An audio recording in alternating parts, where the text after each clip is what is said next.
নমস্কার বন্ধুরা, আমার ইউটিউব চ্যানেলে এটি নতুন আরেকটি রান্নার রেসিপিটা হচ্ছে পনির কোরমা। এটি সম্পূর্ণ নিরামিষ।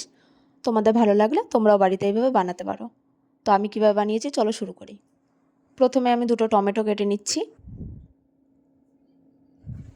এটাকে গ্রাইন্ডারের মধ্যে দিয়ে দিলাম। তার সাথে বড় 2 চামচ পোস্ত,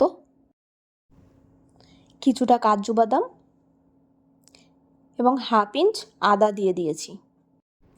এর মধ্যে 3টে কাঁচা লঙ্কা আর সামান্য অল্প পরিমাণে জল দিয়ে ভালো করে গ্রাইন্ড করে নেব।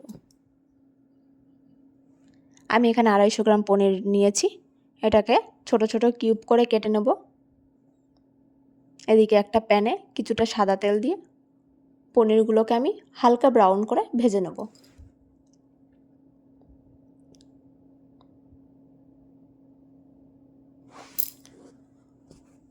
পনির ভাজাটা আমাদের হয়ে গেছে। এবার এটাকে আমি তুলে লবণ জলের মধ্যে ভিজিয়ে রাখবো সফট হওয়ার জন্য। এবার ওই প্যানেই আমি 2টো তেজপাতা, 3টে শুকনো লঙ্কা ফোড়ন দিয়ে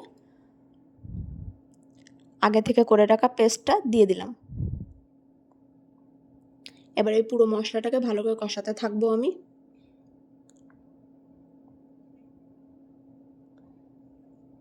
সামান্য অল্প পরিমাণে জল দিয়ে দিলাম।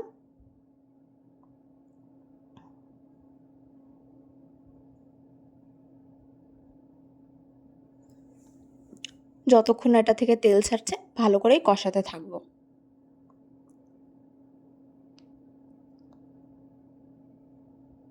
সামান্য আরেকটু জল দিয়ে দিয়েছি।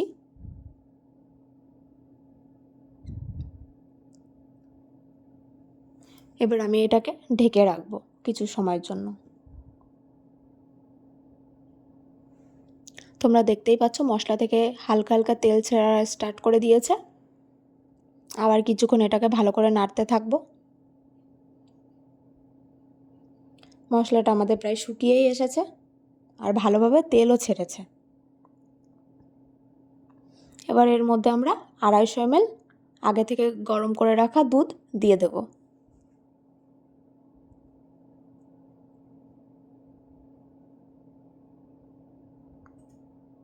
সম্পূর্ণ মশলাটা ভালো করে মিশিয়ে নেব।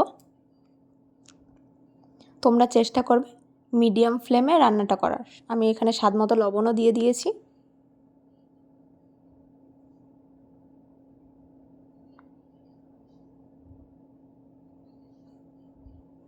এইভাবে কিছুক্ষণ নাড়তে থাকবো। অল্প সময়ের জন্য আমি এটা ঢাকনা দিয়ে দেব। এবার ঢাকনাতে খুলে এর মধ্যে আমি কিছুটা গোলমরিচ গুঁড়ো দিয়ে দিলাম। এবার পনিরগুলো এর মধ্যে দিয়ে দেব।